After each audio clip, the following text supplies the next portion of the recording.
about the gastroenteritis. Gastroenteritis means that there is inflammation of the GI tract. So whenever there is inflammation, क्या होगा patient को? Fever associated होगा. ठीक है, तो अगर पेशेंट आता है fever with loose stools and vomiting, you will think of non-focal fever and gastroenteritis. अब जो गैस्ट्रोएंटराइटिस होता है उसमें वायरल भी हो सकता है गैस्ट्रोएंटराइटिस और नॉन वायरल भी हो सकता है.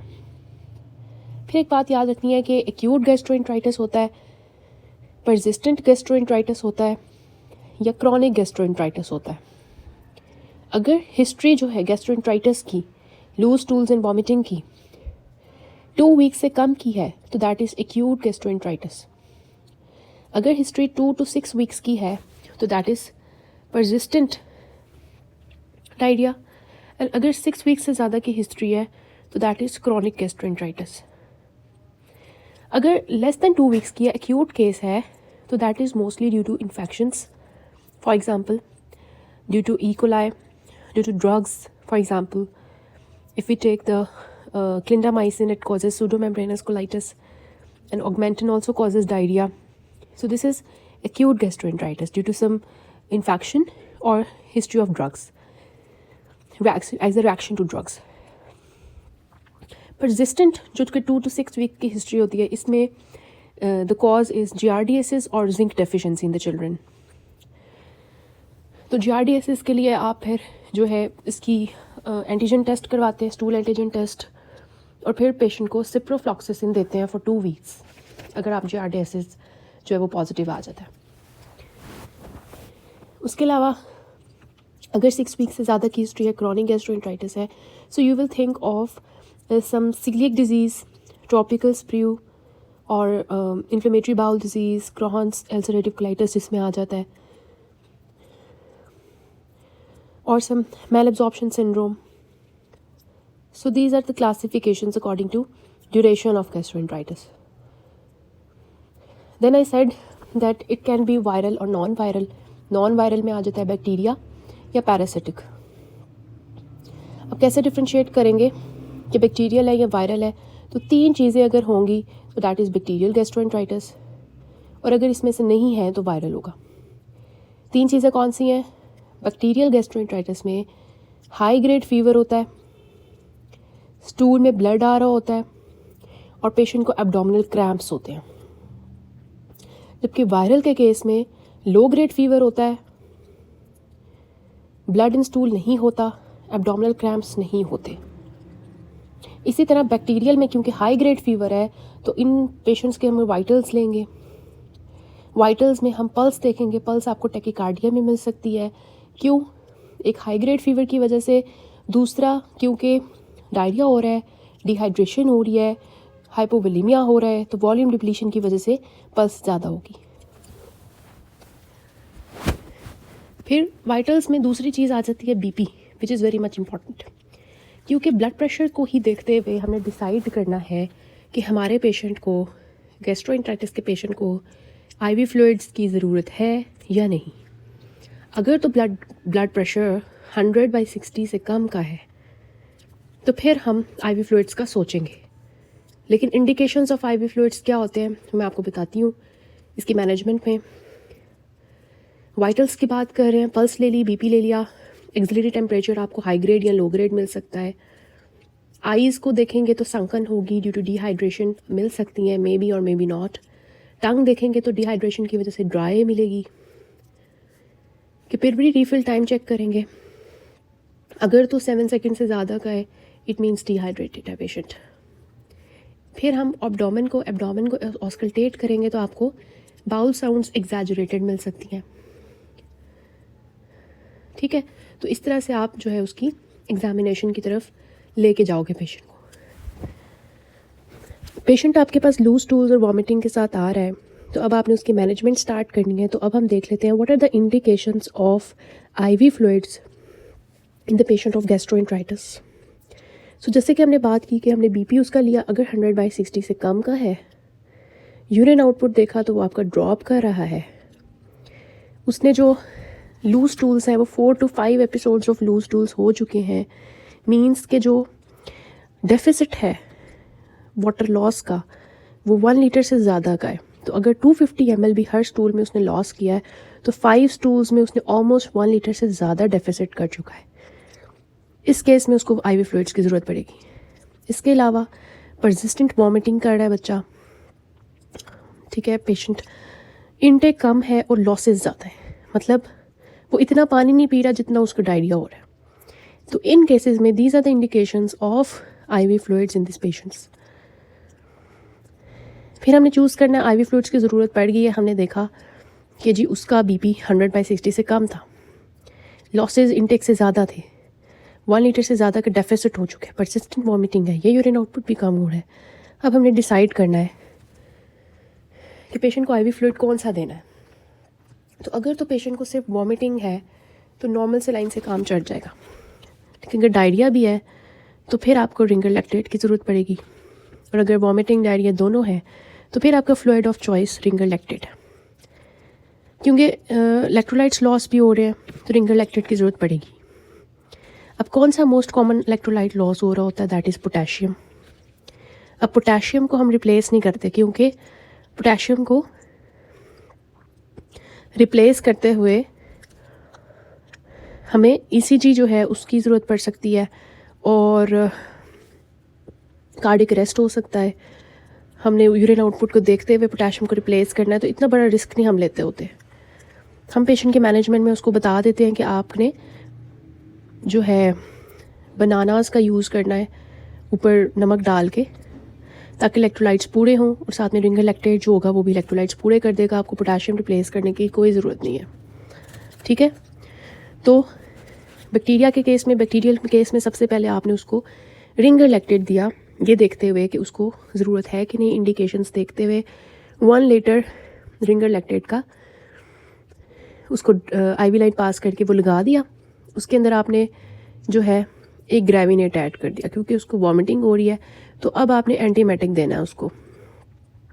तो एंटीमेटिक आप कौन सा देते हो, ग्रेविनेट देते हो, इट इज़ सेंट्रली एक्टिंग।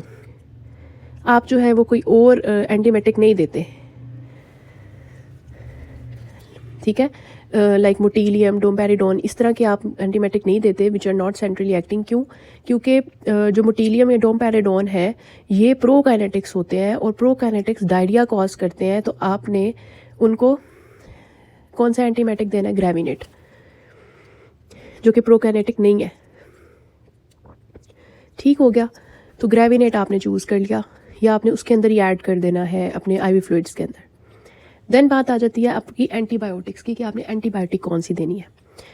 तो एंटीबायोटिक चूज़ करने के लिए आपको पता होना चाहिए, जैसे हमने UTI डिस्कस किया था तो उस पर हमने बात की थी कि most common organism was E. coli, और E. coli के लिए जो ड्रग ऑफ चॉइस होती है दैट इज़ फ्लोरोक्विनोलॉन्स। इसके अलावा गैस्ट्रोएंटराइटिस में एनारोब्स भी जो है गैस्ट्रोएंटराइटिस कॉज कर रहे होते हैं। तो एनारोब्स के लिए हम मेट्रोनाइडाजोल का कवर देंगे, ठीक है। मेट्रोनाइडाजोल को हम क्यों चूज़ करते हैं, क्योंकि मेट्रोनाइडाजोल हमारे ओरल टू एनल जितने भी इन्फेक्शंस होते हैं उनके लिए, एब्सेसिस के लिए बहुत हेल्पफुल होता है, इकोनॉमिकल होता है, इसकी रेजिस्टेंस भी नहीं होती। इस वजह से फ्लैजिल के नाम से मेट्रोनाइडाजोल आती है, वो हम देते होते हैं। तो एंटीबायोटिक्स का आपके पास कौन सी हैं, सिप्रोफ्लॉक्सासिन एंड फ्लैजिल, ठीक है। ये आप IV देते होते हैं, लेकिन आपने देखें एक जो ड्रिप लगाई हुई है आपने उसकी IV लाइन पास की, उसमें रिंगर लैक्टेट लगाया, रिंगर लैक्टेट पे आपने ग्रेविनेट मिक्स कर दिया, ठीक है, और नोस्पा जो है वो मिक्स कर दिया, क्योंकि नोस्पा एंटीस्पाज्मोटिक है, और एंटीस्पाज्मोटिक की हमने बहुत दफ़ा बात की है कि एंटीस्पाज्मोटिक कब देते हैं, जब इंटेस्टाइन की क्रैम्प्स हो, ठीक है, जब पेशेंट को यूरेटर का प्रॉब्लम हो। UTI में हमने देखा था जब पेशेंट को जो है जो आपका है bladder uterus in females and spermatic cord in males का प्रॉब्लम हो, या कॉमन बाइल डक्ट का इशू, तब आप एंटीस्पाज्मोटिक देते हो। तो यहाँ पे भी हॉलो विजरल ऑर्गन है इंटेस्टीन, उसके क्रैम्प्स पड़ रहे हैं, तो पेशेंट को उस ट्रिप के अंदर आपने नोस्पा भी ऐड कर देनी है। ये एक IV लाइन से ये तीनों चीज़ें जाएंगी, और दूसरी IV लाइन से आप सिप्रो और फ्लैजिल दोगे, ठीक हो गया। उसके बाद आ जाता है डिस्चार्ज। ये आपने इनिशियल मैनेजमेंट की और फिर पेशेंट को डिस्चार्ज किया। डिस्चार्ज पे देखें रिंगर लैक्टेट दे रहे थे तो उसकी जगह आपके कोई फ्लूइड रिप्लेसमेंट देनी चाहिए, तो दैट इज़ ORS। डिस्चार्ज पे आपने ORS लिखा, कहा हर उल्टी या मोशन के बाद आपने 1 ग्लास या 1 प्याली ORS की पीनी है। फिर आप जो नॉस्पा दे रहे थे इमरजेंसी मैनेजमेंट में, वो भी आप एंटीस्पाज़मोडिक ऐड कर दोगे डिस्चार्ज पे। इसके अलावा ग्राविनेट दे रहे थे तो यहाँ पे फिर एंटीमेटिक दे दोगे आप डिस्चार्ज पे, ठीक है। अगर पेशेंट को फीवर है तो एंटीपायरेटिक भी ऐड कर दोगे, और डिस्चार्ज पे आप टैबलेट सिप्रोफ्लॉक्सासिन दोगे और टैबलेट फ्लैजल दोगे। तो इसके हम बात करते हैं आगे। देखें, acute gastroenteritis, presenting complain vomiting, loose stools, abdominal cramps, blood in stool, high grade fever, तो फिर आप बैक्टीरिया की तरफ जाओगे। अगर ये तीनों नहीं है तो वायरल। एग्जामिनेशन पे वाइटल्स लिया आपने, देखा पल्स कैसी है, टेम्परेचर कैसा है, बीपी कैसा है, उसकी हाइड्रेशन स्टेटस को चेक किया, टंग, आइज़, टंग ड्राई तो नहीं है, आई संकन तो नहीं है, स्किन टर्गर कैसा है, कैपिलरी रीफिल टेस्ट किया। कॉजेज़ आपको पता है वायरल या बैक्टीरिया। मैनेजमेंट में सबसे पहले आपने IV फ्लूइड का करेक्शन किया, इंडिकेशंस क्या हैं वो हमने बात कर लिया है। Ringer lactate is fluid of choice, ठीक है। फिर आपने उसको IV नॉस्पा दिया, एंटीस्पाज़मोडिक, IV इंजेक्शन प्रोवैस दिया अगर फीवर है, एंटीमेटिक दिया, इंजेक्शन ग्रेविनेट देना है और कोई एंटीमेटिक नहीं देना। IV एंटीबायोटिक्स में आपने 2 इंजेक्शंस दिए, एक आपने फ्लैजल का दिया और एक आपने सिप्रो दिया। और एंटीबायोटिक्स कब देनी है? जब पेशेंट को बैक्टीरियल हो, fever, high grade fever, abdominal cramps and blood in stool, ये सेपरेट लाइन के थ्रू देनी है। फिर डिस्चार्ज मेडिसिन की बात कर लेते हैं। हमने बात की डिस्चार्ज मेडिसिन में इफ़ बैक्टीरियल, तो बैक्टीरिया के केस में आप क्या देते हो? तो वही चीज़ है आ गई। रिंगर लैक्टेट की जगह ORS है, हर उल्टी मोशन के बाद 1 प्याली पीनी है। एंटीमेटिक ग्रेविनेट जो आपने इंजेक्शन की फॉर्म में दे रहे थे, यहाँ पे टैबलेट दोगे, टैबलेट ग्रेविनेट 50 mg सुबह दोपहर शाम। और ये जो ग्रेविनेट है ये बाकी दवाइयों से पहले लेनी है, ताकि अगर वो दवाई खा रहा है तो वॉमिटिंग हो ही ना, ठीक है। तो पहले से एंटीमेटिक ले के खाली पेट फिर दवाई ली, और फिर जो है ताकि एंटी मिसेस ना हो और ये ना हो सारी दवाई बाहर आ जाए, ठीक है। फिर एंटीस्पाज़मोडिक दो उसको, टैब नोस्पा फोर्ट 80 mg BD, अगर नोस्पा प्लेन दे रहे हो तो 40 mg BD। अगर उसको फीवर है तो साथ पैनाडोल भी ऐड कर लो, सुबह दोपहर शाम 2-2 गोलियाँ, या बुखार की सूरत में। फिर एंटीबायोटिक्स में टैब फ्लैजल 400 mg TDS सुबह दोपहर शाम, और टैब नोविडेट जो कि सिप्रोफ्लॉक्सासिन है 500 mg BD। फिर आपने जो है पेशेंट को 2 दिन के फॉलोअप पे बुला लेना है कि 2 दिन बाद आके दोबारा चेक करवाएं। और फिर आपने क्या करना है, अगले 5 दिन के लिए सिर्फ एंटीबायोटिक्स देनी है, बाकी ORS, एंटीस्पाज़मोडिक, एंटीमेटिक, एंटीपायरेटिक ये सब कुछ छुड़वा देना है। नेक्स्ट 5 डेज़ के लिए ओनली एंटीबायोटिक्स, फ्लैजल एंड नोविडेट। ठीक हो गया। वायरल की हम बाद में बात करते हैं। नीचे पेशेंट देखें एग्जाम्पल में कि प्रेजेंटिंग कंप्लेंट थी उसकी loose stools with abdominal cramps and vomiting 8 episodes in 1 day with fever. So this will be acute gastroenteritis and most likely because temperature भी है पेशेंट को हाई ग्रेड 102 का, तो बैक्टीरियल होगा। GIT पे आपको माइल्ड टेंडरनेस मिली है। तो देखें किस तरह से मैनेज किया। IV लाइन पास की है, 1 लीटर रिंगर लैक्टेट लगाया, उसके अंदर आपने 1 एम्प्यूल नोस्पा का ऐड कर दिया, 1 एम्प्यूल ग्रेविनेट का ऐड कर दिया, एंटीस्पाज़मोडिक, एंटीमेटिक। फिर उसको जो है फीवर के लिए प्रोवास लगाया 1 ग्राम, और इंजेक्शन फ्लैजल लगाया 400 mg, और इंजेक्शन सिप्रो भी लगा दें उसको, ठीक है। डिस्चार्ज पे वही चीज़ें हैं, Flagyl Novidat, Flagyl 400 mg TDS, Novidat 500 mg BD, NoSpa forte 80 mg BD, Gravinate उल्टी की सूरत में टैबलेट ले लेनी है, लेकिन बाकी दवाइयों से पहले लेनी है। और पैनाडोल 500 mg सुबह दोपहर शाम 2-2 गोलियां बुखार की सूरत में, ORS हर उल्टी मोशन के बाद, ठीक है। अब हम बात करते हैं वायरल की, ठीक है। साथ में बल्कि हमने ना ये भी बात करनी है, वो वायरल के साथ ही मैं आपको बताती हूँ। अच्छा, वायरल जो है ना, जो वायरल है, वायरल का जो केस है ना वो ये है कि अब आपने लो ग्रेड फीवर पेशेंट को है, और उसको एब्डोमिनल क्रैम्प्स भी नहीं है, और उसको जो है loose stools blood in stool भी नहीं है। तो अब आप पेशेंट को वायरल की बेस पे ट्रीट करोगे, सिम्टोमेट्रिक ट्रीटमेंट दोगे, क्योंकि उसको बहुत ज़्यादा लूज टूल्स एंड वॉमिटिंग है, तो रिंगर लैक्टेट तो उसको जाएगा ही जाएगा 1 लीटर। तो आपने उसके अंदर इंजेक्शन ग्रेविनेट मिक्स कर दिया 1 एम्प्यूल, ये उसकी इनिशियल मैनेजमेंट होगी। नो नीड ऑफ एंटीस्पाज्मोडिक क्योंकि पेशेंट को एब्डोमिनल क्रैम्प्स नहीं है। No need of provas because high grade fever नहीं है। No need of any antibiotic क्योंकि बैक्टीरियल नहीं है। ठीक है, तो दूसरी चीज़ फिर आपने डिस्चार्ज कर दिया उसको, फिर आपने उसको मेडिसिन लिख के दी।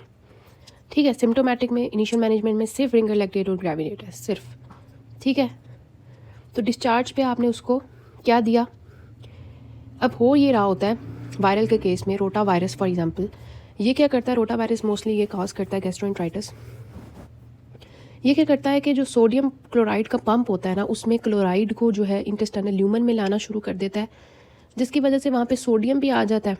जब सोडियम क्लोराइड ल्यूमन में आ जाते हैं तो पानी भी वहाँ पे चला जाता है, और पानी भी जब चला जाएगा तो डायरिया कॉज होगा। तो ये सेक्रेटरी डायरिया हुआ ना, तो सेक्रेटरी डायरिया है, तो इस सेक्रेटरी डायरिया को कम करने के लिए, सेक्रीशंस कम करने के लिए हम पेशेंट को देते हैं sachet, which is Smecta sachet, Hydrase sachet, sorry Hydrasecs sachet. ठीक है, और तीसरा है स्माइट सैशे। इनमें से कोई भी आपने सैशे दे देना है। ये क्या करेगा, ये जो वो सिक्रीशन ऑफ इंटेस्टाइन है उनको कम करेगा, सेक्रेटरी डायरिया को कम करेंगे। इनकी डोजेज आपने याद कर लेनी है। Smecta sachet 3 grams TDS, Smite sachet 3 grams TDS, जो हाइड्रासेक्स सैशे है वो 100 मिलीग्राम्स BD। फिर इसके अलावा आपने जिंक देना है पेशेंट को, सिरप जिनकार 2 टेबल स्पून्स सुबह दोपहर शाम। और तीसरी चीज़ ORS है, हर उल्टी मोशन के बाद ORS कॉमन है। ठीक है, तो ये चीज़ आ जाती है। अब हम इसका गैस्ट्रोएंटराइटिस का प्रेजेंटिंग कंप्लेंट पेशेंट की क्या है, loose stools for 1 day, fever negative, cramps negative, blood in stool negative, so this will be viral gastroenteritis.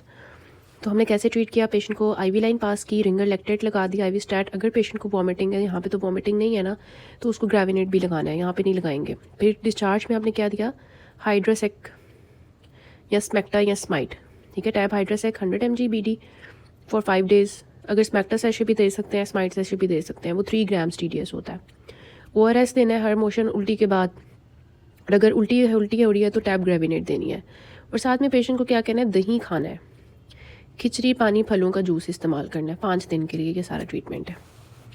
फिर दूसरा केस देखें, history of loose stools for 1 day, fever, cramps, bloody stool नहीं है, so viral gastroenteritis है। तो यहाँ पे भी injection Ringer lactate 1000 ml IV stat लगा के उसको डिस्चार्ज कर दिया। स्मैक्टा सैशे दिया 3 ग्राम्स TDS, और सिरप जिनकार दिया, सुबह दोपहर शाम 2-2 चम्मच पीने हैं। अगर उसको उल्टी हो रही है तो टैब ग्रेविनेट भी लिख दिया, और ORS लिख दिया हर उल्टी मोशन के बाद। ठीक है, इसके अलावा जो इंपॉर्टेंट चीज़ है जो आपने बैक्टीरिया के केस में लिखनी है, यहाँ पे भी लिखनी है, वो ये है कि खिचड़ी पर दही डाल के खाना है, विच आर प्रोबायोटिक्स। ठीक है, तो ये बहुत अच्छे हैं। इसके अलावा जो है केले पर नमक छिड़क के खाना है, रोटी वगैरह इस तरह की सॉलिड फूड्स नहीं खाने, और बुखार या पखाने में खून की सूरत में वापस आकर दिखाना है। So this is how we treat the patient of gastroenteritis.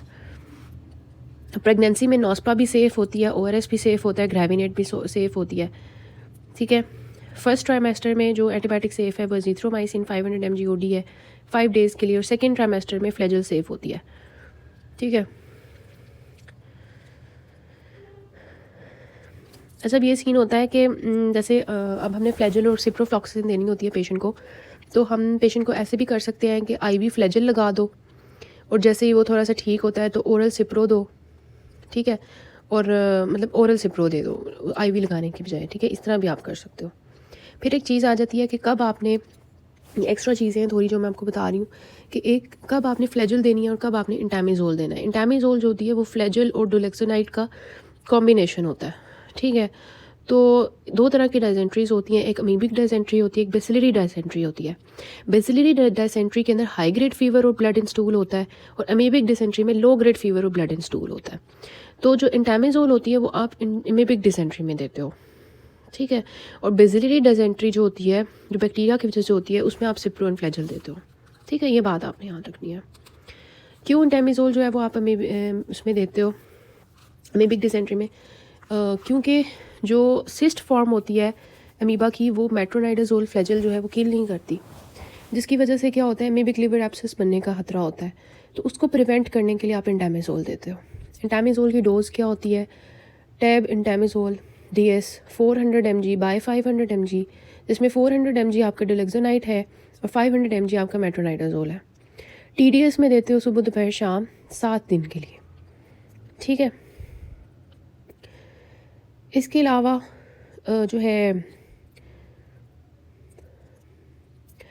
इसके अलावा अगर पेशेंट आपके पास आया है ना शॉर्टनेस ऑफ ब्रेथ और पेरी ऑर्बिटल पफिनेस के साथ और डिहाइड्रेशन हो रही है, उसको लूज टूल्स वगैरह, ठीक है, तो आपने उसके सीरम इलेक्ट्रोलाइट्स और RFTs भी करवाने हैं, उसको एडमिट करना है और उसके इलेक्ट्रोलाइट्स जो है उसको बैलेंस करना है नॉर्मल सलाइन दे के, ठीक है। अब जो प्रेगनेंसी है उसकी बात कर लेते हैं कि प्रेगनेंसी में स्माइट स्पेक्ट्रा सैशे आप दे सकते हैं, जिंक ORS ग्रेविनेट ये सब कुछ सेफ़ होता है 3 दिन के लिए, ठीक है। इसके अलावा इमोडियम की बात करते हैं। जो इमोडियम होता है ना लोप्रामाइड, वो एंटी मोटिलिटी होता है ना, मोटिलिटी जो है उसको प्रिवेंट करता है। तो इमोडियम जो होता है ना वो डायरिया प्री डोमिनेंट जो IBS होता है ना, इन्फ्लेमेटरी बाउल सिंड्रोम, उनके अंदर हम देते हैं इमोडियम, ड्रग ऑफ चॉइस है। ये एक्यूट डायरिया में नहीं देते, ठीक है। इमोडियम की बात बताई है मैंने आपको। सो ये जो था this was all about gastroenteritis. हमने देखा कि गैस्ट्रोएंटराइटिस की on the basis of duration क्या क्या टाइप्स होती हैं। बैक्टीरियल वायरल होता है, बैक्टीरियल वाले को हम कैसे मैनेज करते हैं और वायरल वाले को कैसे मैनेज करते हैं। कौन सी 3 चीज़ें आपको बताती हैं कि ये बैक्टीरियल है।